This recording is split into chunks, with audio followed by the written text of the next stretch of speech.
नमस्कार।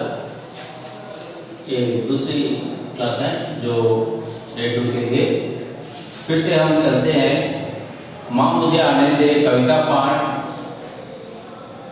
अगले भाग में जो विषय प्रवेश के लिए थे, पिछली कक्षा में आप समझ चुके हैं कि उन्मुखीकरण का विषय जो है वही विषय को कविता में प्रस्तुत करने वाली बात यहाँ पर दिखाई देती है। तो विषय प्रवेश जो है कविता विषय के अंतर्गत समस्याओं को जिस प्रकार बेटी अपनी माता से बोल रही है और सामाजिक समस्याओं को जिस प्रकार का विषय ग्रहण करने का बात यहाँ पर प्रस्तुत किया जाता है, उसी प्रकार यहाँ पर बताने का कोशिश हुआ है। तो हमने देखा है उन्मुखीकरण का जो विषय है उससे संबंधित प्रश्न जानकारी ले लिए हैं और उद्देश्य भी हम पहचान चुके हैं कि सामाजिक समस्याओं के बारे में हम चर्चा करें और उसके बारे में हम जागरूक बने। आगे चलकर समस्याओं के प्रति हम ज्ञान प्रदान करके समाज को सुधार करने की प्रयास करेंगे। और कविता विषय का जो विधा है छंद मुक्त कविता यहाँ पर प्रस्तुत है। जिस प्रकार छंद के नियमों का पालन ना करते हुए भी कविता को यहाँ पर प्रस्तुत किया जाता है, तो ऐसे कविताओं में राग ताल युक्त का कोई संभावना भी नहीं हो सकता है। कविता तो राग ताल युक्त गा सकते हैं, फिर भी कई कविताएं ऐसे हैं छंद मुक्त कविता में जो तुकांत शब्द अतुकांत शब्द भी लिया जाता है, इसलिए थोड़ा सा इसमें राग की कमी तो नजर आती है। ये तो अपनी सोच है। चलो देखते हैं विषय प्रवेश में कविता भावनाओं से क्या प्रस्तुति हो रहा है। विषय प्रवेश,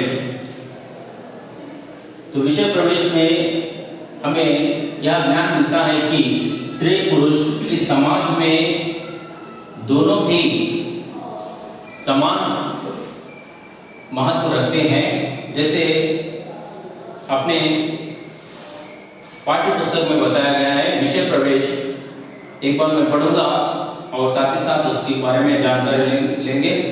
स्त्री और पुरुष दोनों समाज रूपी शक्ति के दो रूप हैं। समाज के निर्माण में दोनों का समान महत्व है। वेदों में स्त्री की तुलना देवी से की है और कहते हैं जहां नारी का वास होता है वहां देवता बसते हैं। लेकिन सामाजिक विषमताओं के कारण सामाजिक विषमताएं हैं, जो स्त्री कम समझा जाती है समाज में, पुरुष को ज़्यादा मान लिया जाता है। तो ऐसे विषमताएं हैं। सामाजिक विषमताओं के कारण आज भी भ्रूण हत्याएं देखी जा रही हैं। भ्रूण हत्याएं होते जो माता के गर्भ में ही शिशु को बालिका समझकर बालिका होता है तो उसे माता के पेट में ही जन्म से पहले ही उसे मार दिया जाता है, इसे भ्रूण हत्या बोलते हैं। ऐसी घटनाएं सामाजिक मानवीय अपराध है, क्राइम होता है। तो ऐसे समस्याओं को समाज से सुधार करने के लिए यह कविता प्रस्तुत किया गया है। ऐसे अपराध को समाप्त करना बेहद जरूरी है। तो ये बातों को छात्र आप लोग समझकर आगे भावी जीवन में ऐसी समस्याओं से निपटते हुए समाज सुधार में आप भी भाग लेने के मुख्य उद्देश्य से यह कविता प्रस्तुत किया गया है। नारी देवता मानी जाती है।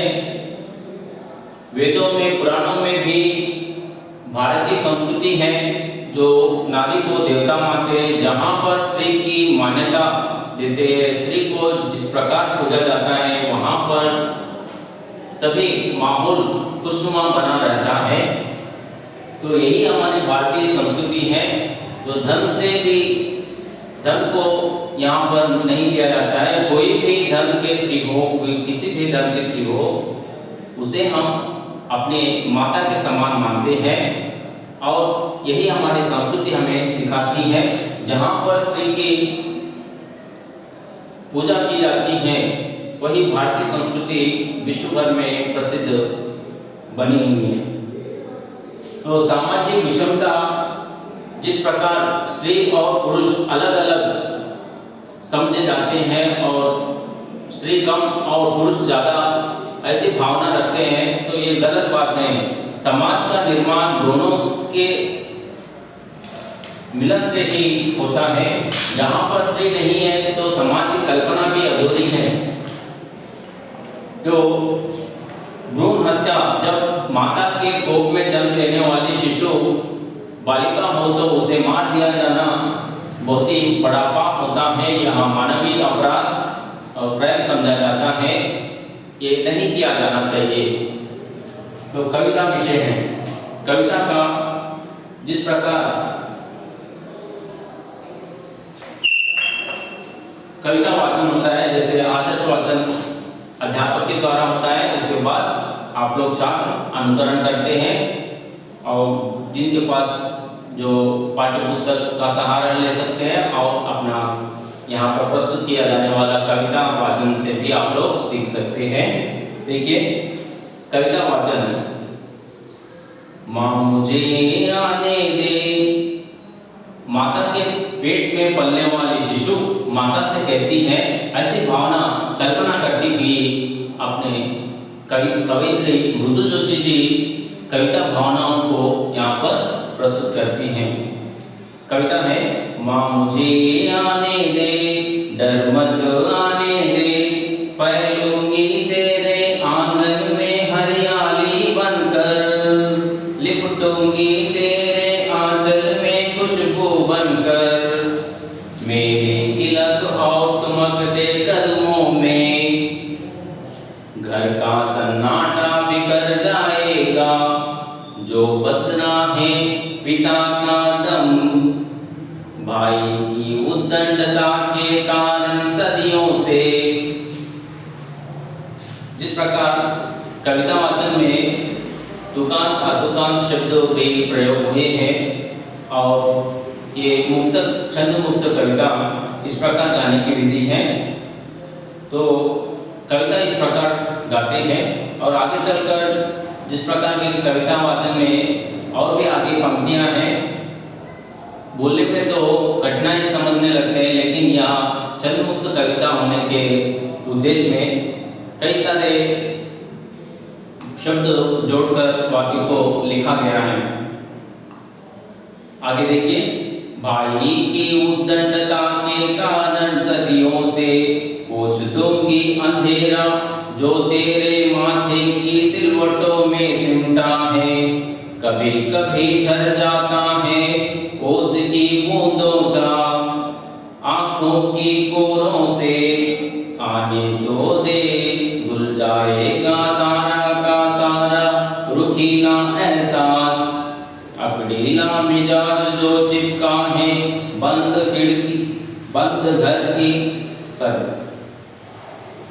बंद दरवाजों खिड़कियों में, तेरी आंखों में तैरते ये समुंदर आसमान के अक्स मैंने देख लिया है। माँ से अपने गर्भ में ही बेटी अपनी माता से कहती है, ये सारी बातें यहाँ पर बोल रही हैं। हम आगे चलकर सारांश में इस विषय के बारे में ले लेते हैं और कविता में आगे पंक्ति है, माँ जा सकती हूँ मैं दूर पार उस झिलमिलती दुनिया में, ला सकती हूँ वहाँ से चमकीले टुकड़े, तेरे सपनों के समुंदर की लहरों के तपेड़ों में ढूंढ सकती हूँ मैं, मोती और सीपी और नाविकों के किस्से कर सकती हूँ माँ मैं सब कुछ, जो रोशनी सा चमकीला रंगों सा चटकीला हो, पर आने दो दे, डर मत माँ आने दे, माँ मुझे आने दे। इस प्रकार कविता गाने की कविता शैली है। ये कविता प्रस्तुति हुआ है, यह आदर्श वाचन है। आप लोग इस कविता को अपने पाठ्य पुस्तक में देखकर अनुकरण करना चाहिए। कविता से संबंधित कठिन शब्दों का निवारण कैसे किया जाता है। कठिन शब्दों का निवारण यहाँ पर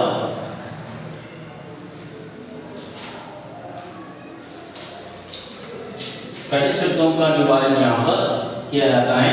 जैसे कुछ शब्द यहाँ पर लिखे हैं और भी शब्द कठिन शब्द आगे चलकर आएंगे, हम यहाँ पर लिखेंगे। तो थोड़े से शब्द यहाँ पर है, देखिए, डर, भय, फैलना, व्यापित होना, आंगन, बरामदे, जो घर के सामने की जो जगह होती है उसे बरामदे, हरियाली, तो हरा भरा, तो छोटा सा गार्डन होता है ना, हरा भरा, घर के आंगन में रहने वाले छोटे छोटे पौधे। आंचल, साड़ी का पल्लू, जो माता के साड़ी का पल्लू होता है उसे बच्चे पकड़कर घर में घूमते रहते हैं। खुशबू, सुगंध, सुवासिक, किलक, बच्चों का पुकार, आवाज, तुमकते, तुमकना, छोटे छोटे बच्चे छोटे छोटे कदम लगाना, छोटे कदम को तुमकना कहते हैं। और आगे कुछ शब्द हैं, देखिए,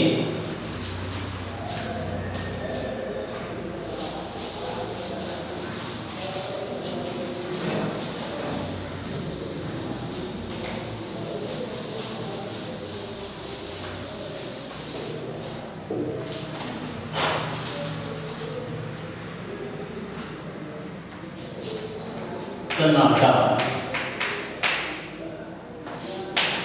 कविता से संबंधित कठिन शब्द है सन्नाटा। इसका अर्थ है खामोशी।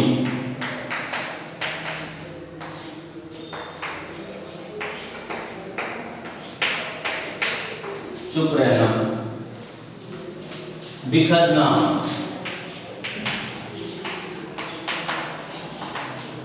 बिखरना, निकल जाना, अलग होना,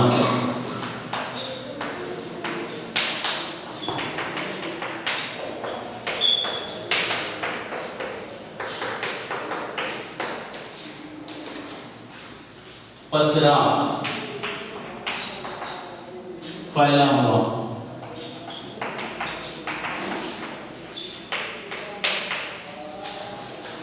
दम,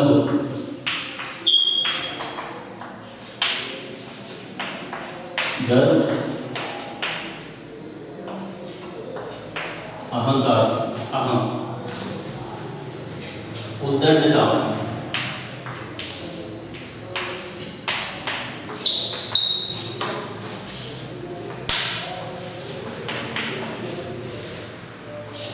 उद्दंडता करना, शोर करना, सिलवटो,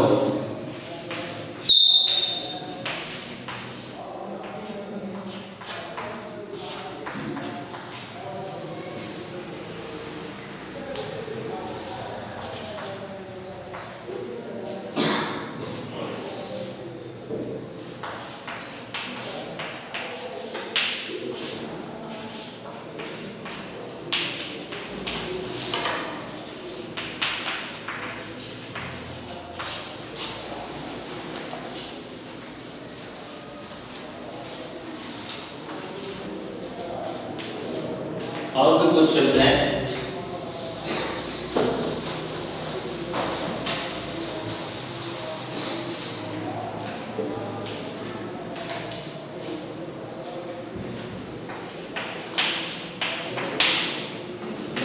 सिमटना,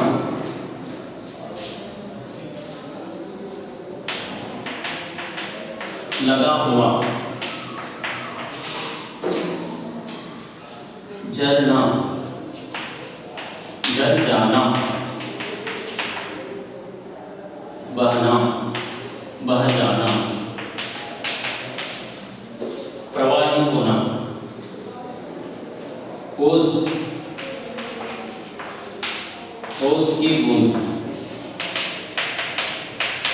पानी का छोटा सा बिंदु,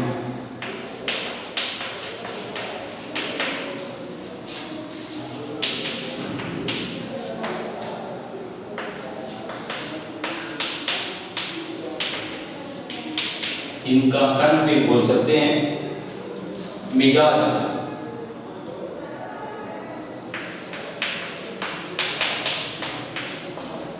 मिजाज का मतलब होता है स्वभाव, सेहत।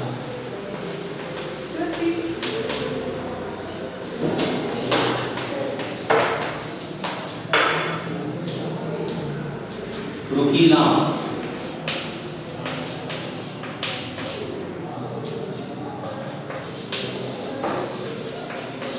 सूखा। एहसास, अनुभव।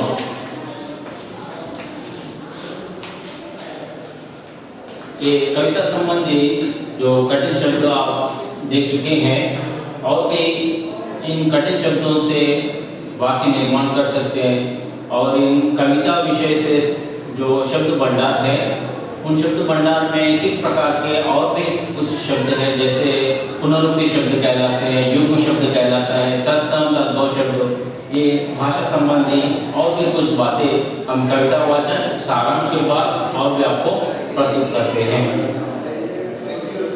फिर से एक बार कविता वाचन करने के बाद कविता विषय से संबंधित सारांश की जानकारी लेने का प्रयास करेंगे। देखिए कविता। माँ मुझे आने दे, डर मत आने दे, फैलूंगी तेरे आंगन में हरियाली बनकर, लिपटूंगी तेरे आंचल में खुशबू बनकर, मेरे किलक और टमकते कदमों में घर का सन्नाटा बिखर जाएगा, जो पसरा है पिता का दम्भ, भाई की उद्दंडता के कारण सदियों से पोंछ दूंगी अंधेरा, जो तेरे माथे की सिलवटों में सिमटा है, कभी कभी झर जाता है ओस की बूंदों सा, आंखों की कोरों से आने दो दे, धुल जाएगा सारा का सारा रुखीला एहसास, अकड़ीला मिजाज जो चिपका है घर की सारी दीवारों, बंद खिड़कियों दरवाजों में, बंद दरवाजों खिड़कियों में, तेरी आंखों में तैरते समुंदर, ये आसमान के अक्स मैंने देख लिया है माँ। माता से शिशु बोलती है, मैं क्या क्या ला सकती हूँ तेरे लिए माँ, जा सकती हूँ मैं दूर पार उस झिलमिलती दुनिया में, ला सकती हूँ वहाँ से चमकीले टुकड़े तेरे सपनों के, समुंदर की लहरों के तपेड़ों में ढूंढ सकती हूँ मैं, मोती और सीपी नाविकों के किस्से कर सकती हूँ माँ, मैं सब कुछ रोशनी सा चमकीला, रंगों सा चटकीला हो, पर आने तो दे, डर मत माँ आने दे, मुझे आने दे। इस प्रकार शिशु अपनी माता से इस दुनिया में जीवन जीने के लिए आशा करती हुई बता रही है, मुझे जीने दो, मैं इस दुनिया में आना चाहती हूँ कहती हुई बता रही है। आगे चलकर हम सारांश के तौर पर कविता से संबंधित विषय जानकारी ले लेते हैं। कविता का सारांश। Thank you.